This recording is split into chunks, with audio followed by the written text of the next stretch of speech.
Nestle's Ever-Ready, the instant cocoa. Nestle's Quick for great chocolate milk. And Nestle's chocolate bars now present Space Patrol. High adventure in the wild, vast reaches of space. Missions of daring in the name of interplanetary justice. Travel into the future with Buzz Corry, Commander-in-Chief of Space Patrol. In today's transcribed Space Patrol adventure, a criminal scientist has discovered a method of traveling back through time. He has taken Buzz and Happy back 14 centuries and has left them on a desolate seacoast on the planet Earth. I just can't realize that we're back in the year 1591. Let's make the best of it. After all, our ancestors did. And we're stuck here in the past forever? Perhaps there's one slight chance of getting back. Yeah? Well, what is it, sir? Commander, I feel strange. Everything's going black. What's that sound? You like them? Commander! Hey, what's happening to us? Commander! Where are you? We'll be back in just a moment with today's exciting Space Patrol story, The Time Pirates. What's new? Nestle's new. Nestle's what? Coconut. Nestle's new coconut bar. That's for me. You have to eat one to believe there could be such a wonderful flavor combination. Now, just imagine. Thick, rich, smooth milk chocolate, crammed to the edges with fresh toasted coconut. It's such fun to eat, too, because it gets crisper with every bite. Care to add anything to that, Hap? Hap, Cadet Happy, will you please answer? Oh, well, golly, Commander, I'm sorry. You know what happens to me when you start talking about Nestle's new coconut bar? I just close my eyes and leave this planet. Yes, sir, I imagine I'm eating one right then and there. I can just taste that sensational, creamy, rich chocolate and all that super coconut. It's so crisp, so delicious, so... Oops, there I go. Well, that's the way it is, Commander. And there's only one cure for it. Oh, and what might that be? Well, I just got to eat a Nestle's coconut bar, of course. Well, now, that seems like a good idea. For you, for me, for all space patrollers, too. Gang, why don't you find out for yourselves? Treat yourself to a brand new coconut bar. You'll really go for it. Everybody goes for Nestle's, Commander. Wonderful milk chocolate, almond chocolate, and crunchy crunch bars. And naturally, the new coconut bar in the red and cream-colored wrapper. Smoking rockets, Nestle's certainly makes the very best chocolate. And now, today's Space Patrol adventure, The Time Pirates. Roaring toward the outer reaches of the solar system, a spaceship arcs over the Neptune orbit, its blazing rockets thrusting it onward at an ever-increasing pace. Far behind it, drawing slowly nearer, is the Terra 5. Commander Corry and Cadet Happy, their minds and bodies aching under the strain of several G's acceleration, relentlessly follow the blurred circle of flame from the rockets of the fleeing ship. We're nearly up to star drive velocity. If they cut over into hyperspace, we'll never get them. Scarno's taking an awful chance because into hyperspace in that ship. I'd better warn him. He's ignored all your other warnings, sir. He's had a fair chance to escape. Maybe you'll listen to reason now. Commander Corry aboard Terra 5, calling Ryland Scarno aboard Star Drive Cruiser JS-14. Corry to Scarno. Scarno, this is urgent. Acknowledge. Someone calling the great Dr. Scarno? Scarno, listen. Cut your rockets and surrender. Now, Commander, why should I do that? My ship is nearly up to star drive velocity. You're taking an awful chance, Scarno. That ship's in bad shape, mechanically and electronically. I knew that when I stole it from Jupiter City Spaceport. Your hyperspace transition effector is probably out of alignment. When you cut into star drive, there's no telling what'll happen to you. One thing is sure. You won't be able to follow. You may think the ship's worth stealing, but is it worth risking your life for? You forget that I'm an expert on hyperspace theory and star drive mechanisms. If you don't value your own life, think of that man with you. Blomer has already made his choice. Is that right, Hugo? Yeah, I'm speaking with Dr. Scarno. You heard Blomer. Goodbye, Commander. We're kicking into star drive. Scarno, wait. Scarno. That's no use, sir. Look, the ship vanished. Scarno's in hyperspace. Yes, he got it. But sooner or later, we'll have to return to the solar system. Provided we can, you can. You'll go back to Terra and alert all units from Mercury to Pluto to watch for him.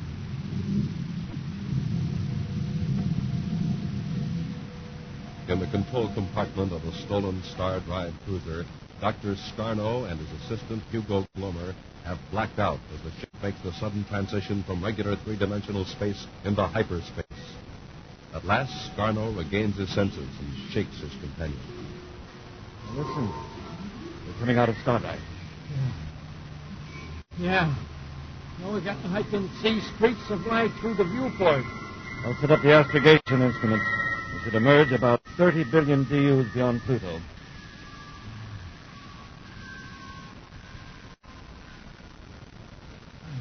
There's the sun, blazing off our starboard side. There's the Earth. I know it's the Earth. See? There's its moon. It can't be the Earth. On the wrong side of the sun this time of year. Your astrogation instrument must be off. Nonsense. We're not in hyperspace. Mars-type planet. It's 94 degrees off. I still say... Shut up, Hugo. Let me think. All those planets go off in the exact proportion of their periods of revolution around the sun. In hyperspace has no relation to ordinary space-time. Last time stood still while the solar system aged 6 months. Look at Earth. There's your proof. I don't understand. The Earth has gone halfway around its orbit. That's half a year. 6 months gone out of our lives. 6 months. It's a multiple of 6 months. A year and 6 months. 5 years and 6 months. A century and 6 months. No. You're a new type of explorer, Hugo. When we land on Earth, we'll know exactly where we are. But we won't know when.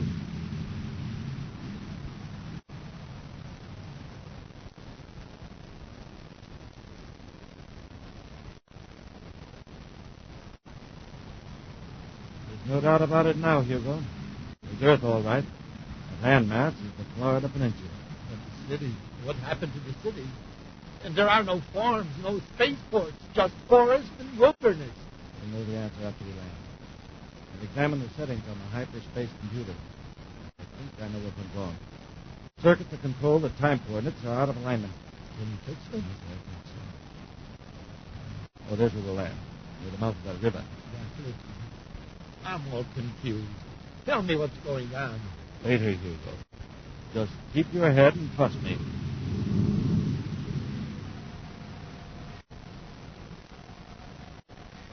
Buzz and Happy have returned to Space Patrol headquarters on Terra after their futile pursuit of Dr. Scarno. Scarno will probably try to contact some of his accomplices by hyperspace communication. Our monitoring stations notify us if any unidentified signals are picked up. Yeah, but we can't get a fix on Scarno from a hyperspace signal. And it'll probably be in code, too. We know he's alive. We may be able to locate his confederates and set a trap. I've already got a line on one likely suspect. Who, sir? Scarno has had dealings with a Phil Bristol, who operates a small private spaceport in the Andes Mountains in South America on the planet Earth. That's a good hideout, all right. This tie-in of Bristol with Dr. Scarno may be the break we need. First, we know that Scarno has given a spaceport to repair. And it does need repairs. Yes, immediately. In fact, Scarno may have set a hyperspace vector for Earth when he cut into Stardrive. Well, he may be at Bristol Spaceport right now repairing the Star Drive controls. He isn't. There's a good chance he'll show up there very soon. Happy we're blasting off for Earth. Check up on Mr. Bristol. Meantime, Dr. Scarno and Hugo Glomer have landed their ship near the mouth of a river. Carrying empty water containers, they climb a grassy knoll that slopes down toward the sandy beach a quarter of a mile away. Look, Doc. I kept quiet all the time you were working on a hyperspace computer. Now, will you tell me what year we're in? I don't know whether your mind could stand the shock, Hugo. But first, let me assure you I've repaired the computer and the control mechanism. We can return to our proper period of time whenever we choose. All right. Let's have it. Remember you asked what happened to the cities of North America? They have not been destroyed. They have not yet been built. They are now in the latter part of the 16th century. We've gone back into the past? More than 1,400 years back. From the 30th century back to about 1591. But can we return? Are you sure you can get us back to the 30th century? What's the rush? We're safe here. Commander Corry hasn't been born yet, and won't be for 14 centuries. Between the river, the sea, and those woods over there, we'll find plenty of fish and game to eat. Dr. Scarno, Hugo, Get down.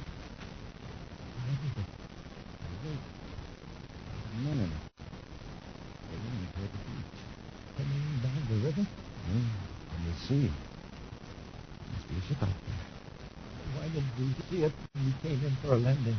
We've been down 3 hours. Ship may have been hidden in the cold. Those men, what did they look like? They're dragging the rowboat out on the sand. See that ship? Stern of it. The rest of it is hidden by the cliff. Raise your head a little further and you can see. Sailing ship. Naturally. Steamships won't be invented for more than 200 years. The Spanish galleon, Hugo. Spanish galleon. Now, do you believe this is 1591? Could be a dream. It's real, all right. There's men climbing out of the rowboat now. They're carrying something heavy. A box of some kind. Some shovels. Let me have the binoculars. No. Hugo. The pirates. They're burying their loot. Treasure they've stolen from other ships. They're burying it here. Doc, you're talking awfully strange. Well, what will they do? Then we'll go back to the ship, sail away. We'll dig it up. What good is it going to do us? Don't you see? We'll get back to the 30th century. Pirate treasure will solve all our financial problems. We'll pay Bill Bristol to help us fix up the spaceship. We're rich. We're rich! Elsewhere, Buzz and Happy are now at the remote spaceport operated by Phil Bristol in the Andes Mountains. They've been questioning Bristol for some time with no results. No, Commander, I haven't heard anything from old Doc Scarno for more than a year. Frankly, that suits me fine. I don't want to get involved in any of his deals. I see. And what about his pal, Hugo Glomer? Glomer? I've heard of him. Now, look, Commander, I can't imagine why you came here. This spaceport's strictly on the up and up. I'd pick up a few emergency jobs, all legitimate.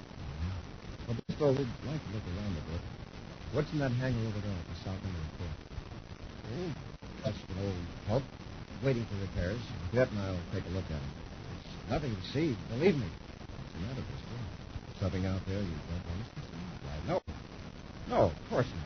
It's You'll take care of them, Bristol. Get your hands up. Both of you. Like a Scarno. Yes, Commander. Bristol, take the weapons. I don't want them to give Hugo an excuse to shoot them. Okay, Scarno. Well, why not shoot him? You can't let him go. I have other plans. We'll dispose of them permanently, and yet we won't have them a bit. Remember those gold pieces I showed you? Spanish coins? What about it? We'll take Corry and the cadet back where we got the treasure and leave them there. Come on, gentlemen. Where are you taking us, Scarno? Oh, you like it? The sun is warm and the sea is beautiful. And someday a ship may come along and take you aboard. And then we'll be right back on your trail, Scarno. No, you won't. The ship, if any, will be a Spanish galleon. Galleon? It'll be safe to be forever. We're going back 1,400 years. Being marooned, Corry, like the ancient pirates marooned their enemies. Marooned in time. We'll return to Space Patrol in just a moment. Say, do you recognize this sound? Why, that's somebody drinking Nestle's quick, Captain Toothfell. How can you be so sure, Tony? Easy. A drink has to be awful good to drink it down to the very last bubble like that. And Nestle Quick sure is. Why, it's so rich and chocolatey, it tastes just like those wonderful Nestle's chocolate bars. Well, I follow you there. Now, if a drink is hard to make, you usually drink it kind of slow, so it'll last longer. But that sound was somebody drinking fast. And on account of you can make yourself a glass of Nestle's Quick so fast, and start all over again. Us kids don't mind drinking it down in a hurry. So it had to be Nestle's Quick. Tony, you're absolutely right. Nestle's Quick is so quick. In fact, it makes itself. You just pour out your glass of cold milk. That's right, the milk comes first. Then add 2 teaspoons of rich Nestle's Quick, and down it goes, mixing all the way. You just give it a little swish with your spoon, and it's ready to drink. There's one more reason, Captain. Oh, what's that? Well, I've made that sound so many times myself, I know it by heart. Want me to show you? Shoot. Okay. I'll make my glass of Quick. Just add 2 spoonfuls my glass of milk. Now once around with the spoon, in with the straws, and here goes.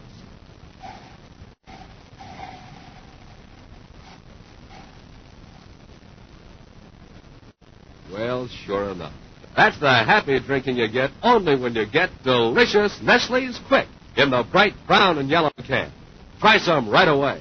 Quick makes milk taste like a million. You'll see. That's Nestle's Quick. And now, back to our Space Patrol adventure, the Time Pirates.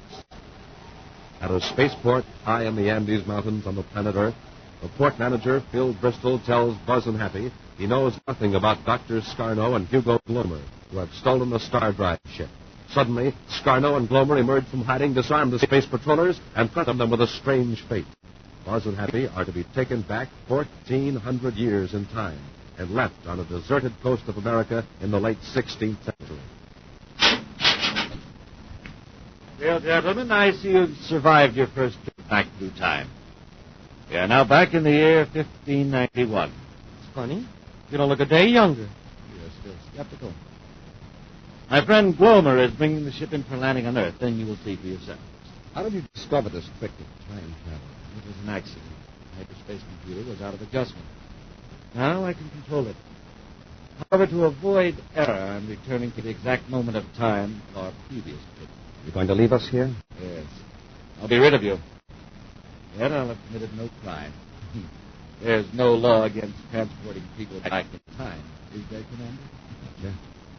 Scarno, how long after the pirates buried the treasure did you and Hugo dig it up? We waited until they got back aboard their galleon and sailed out of sight. About 2 hours, I suppose. Why? Do you know the exact time they buried it? It was noon. Yes, the sun was almost directly overhead. What are you getting at? The treasure existed under the sand from noon until you took it away 2 hours later. But what would happen if, on this trip, you dug it up 1 hour earlier? Then I'd have two treasures. Huh? But there's only one treasure. Yes, it's aboard this ship. But we're going back in time. We'll see the pirates bury their gold at noon, like rerunning a film. But this time we'll get there sooner. Beat ourselves to it, so to speak. We'll have two identical treasures. On second thought, it won't work. No, Scarno. It will. It's got to. But common sense... Common sense. Common sense tells you that you couldn't possibly be here in the year 1591 because you're not even born. Still, you're here, aren't you? Well, yes, but there's only one of each of us. There isn't a Commander Corry here in 1591 and another Commander Corry up ahead in the 30th century. Trying to talk me out of my great idea. You want to dig up the treasure after I blast off so you can live like kings here in the 16th century. Well, I'll just kill that little scheme. Hugo and I will get the treasure again, and you two are going to help.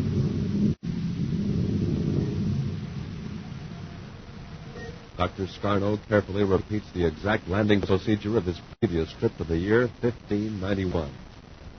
Then, concealed by bushes on the knoll, the four men from the 30th century watch the pirates bring their rowboat ashore, bury their treasure chest, and return to their galleon lying at anchor in the quiet waters of the bay. Finally, Scarno rises to his feet. Stay digging. And remember, one false move and you'll die before your time. It's pretty good, eh, Doc? Shut up, Hugo. Hey, Doc, what happens if those pirates see us from their ship? They can't. The galleon has sailed around the point. Anyway, what did they do about it? Right, dig. Dig faster, you two. Oh, what's the rush? We've got 14 centuries to dig this up. It's there. We uncovered the chest. Hurry, Corry. Throw away that sand. It worked. Just like you said it would, Doc. We got 2 sets of treasure. I think I can lift it out now. Down those shovels and haul out the chest. It's sure heavy. Hugo, I've got another idea. We can dig up the same treasure twice. Why not 3 times or 4 times? Come back again, 15 or 20 minutes early. Well, you're going to be bumping into the pirates if you keep it out. Okay. Hugo, fill in that hole, level it out smooth. And don't forget the shovel. Corry, get that treasure to the ship.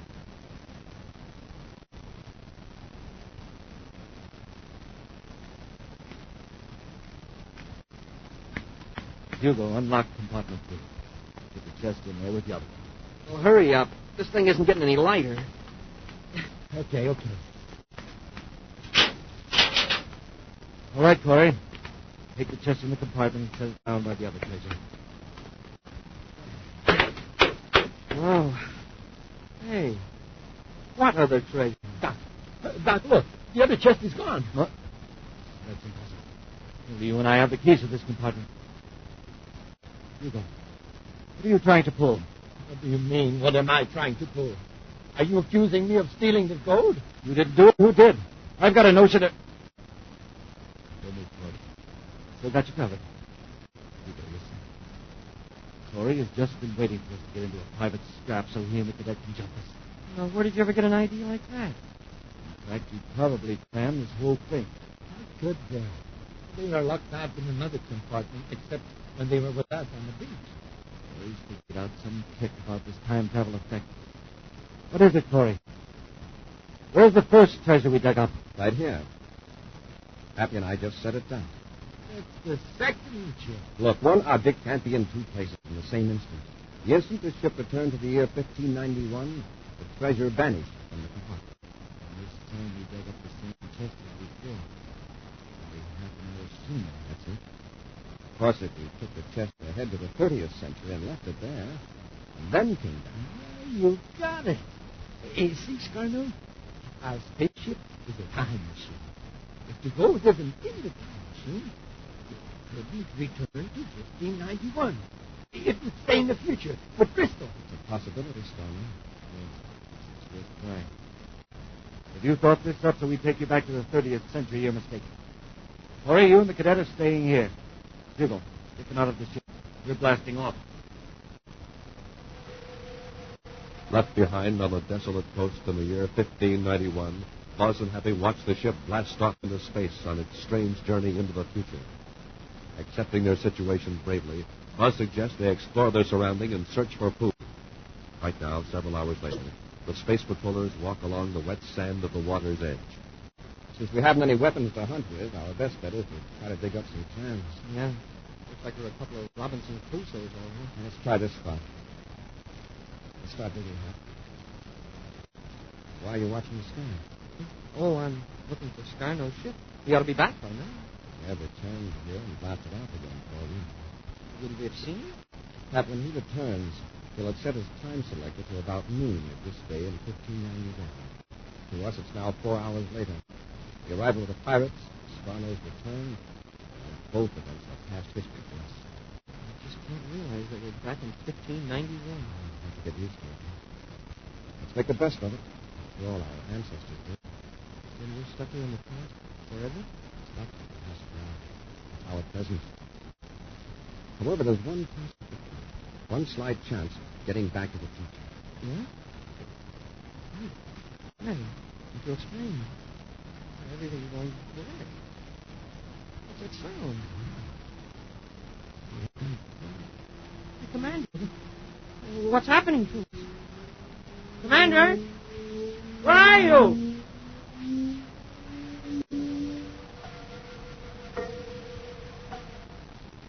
As Scarno lands his spaceship in the now familiar hollow between the low rolling hills, the sun is high overhead.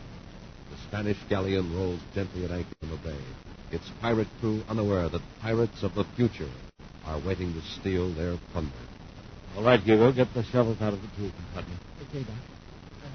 What time do we hit the beach this trip? 1 hour and 15 minutes past noon. You don't suppose there's any chance of Corey and the cadets spoiling our show? How could they? 4 hours into the future. They could no more interfere with us than you could change last week's weather. I see. You know, I have a feeling that this time it's going to work. The treasure we left with Bristol will stay in the 30th century. Now, we dig up the duplicate the pirates are about to bury. And we have 2 treasures. Yes, I know. I'll get the shovel. Get Scarno, Happy. I'll handle Hugo. Yes, sir.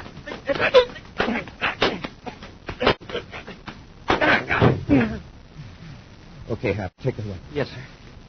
Corey, where did you come from? From the compartment where you had us locked up at first. How did you get in? We were on the beach. Then all of a sudden there was a whirring sound. Things got black, and then, boom, we were in your ship. What made it happen? Scarno said you were 4 hours into the future. We were. But our existence in the year 1591 first began when your ship emerged from hyperspace, when you first brought us here. In that instant of time, we were in the ship. So when we returned to that instant, we returned too. Yeah, only this time the compartment door wasn't locked. Should have shot you before he blasted him. That wouldn't have helped you. You were part of the space-time equation for this instant of the year 1591. Sure. As far as the 30th century is concerned, those pirates have been dead for hundreds of years. And yet, when you tune in on this day in 1591, there they are, real as life. On your feet, Scarno. You're returning to the 30th century to get your pal Bristol. Under Commander Corry's watchful eye, Scarno sets the hyperspace vector for a return to the 30th century. Landing at the spaceport in the Andes, Buzz leaves Happy in the ship to guard the two prisoners while he goes after Bristol. Now, just relax, boys. You'll have company in a few minutes. It's all your fault, Scarno. You were so smart. Look, Hugo, we're still in good shape. So we'll go to a criminal rehabilitation center for a while. When we come out, we'll still have the treasure we left with Bristol. Yeah? Will Corry let us have it? We'll have to. Pirates buried it, and we dug it up. True owners have been dead for centuries. It's ours by right of discovery. Oh, Commander, did you find Bristol? No, Happy's gone. And so is his ship. The treasure. What about the treasure? I checked the hiding place you told me about. It's gone. For Bristol? He's double-crossed us. Now, don't worry about him. I'll find him. It'll be easy. Do you know where he's gone? No, but I know how to find out. How, sir? I'll tell you later, Hap. When they get these two characters back at Terra. Bristol, he's nothing but A pirate? Yes. That's a low-down pirate. An action preview of next week's exciting Space Patrol adventure in just a moment. Say, Space Patrollers, now's the time for a quick-me-up. Know what that is? It's a pick-me-up with Nestle's Quick. Yes, sir, when a fella's throat wants something cool and smooth, quick. Have some Quick. Quick is Nestle's wonderful chocolate powder that makes milk taste like a milk. In fact, it turns out chocolate milk with the same sensational flavor as your favorite Nestle's chocolate bar. That's real terrific chocolate. Rich, smooth, and plenty delicious. And Nestle's Quick is such a cinch because it practically makes itself. After you pour yourself a glass of milk, just add 2 spoonfuls of Quick. It starts to mix itself, and you just pump it along with a little stir. Then taste it. See if you don't agree with all us Space Patrollers. There's nothing like a delicious Quick Me-Up. Ask Mom to get you some Nestle's Quick in the brown and yellow can. And now, a preview of next week's exciting Space Patrol adventure. Buzz and Happy have entered a laboratory on the planet Mars to capture a criminal. With ray guns drawn, they advance toward their foe, who suddenly darts behind a high-frequency generator. He's trying to get out the door, Commander. After him, Happy, before he gets away. Yes, sir. I can't move. We're in a high-voltage field. Throw down your gun. I can't. Be with us again next week for the thrilling Space Patrol story, Voyage to the Future. Space Patrol, created by Mike Moser, starring Ed Kemmer as Commander Corry and Lynn Osborn as Cadet Happy, was written by Lou Houston, produced and directed by Larry Robertson, executive producer Helen Moser. Other players were Ken Mayer, Norman Jelly, Bela Kovach, and Tony Sides. Dick Dufeld speaking. This week's Space Patrol was brought to you by Nestle's Ever-Ready, the instant cocoa, Nestle's Quick for great chocolate milk, and famous Nestle's chocolate bars. This program is broadcast for Armed Forces overseas through the worldwide facilities of the Armed Forces Radio Service. Space Patrol came to you transcribed from Hollywood. This is ABC Radio Network.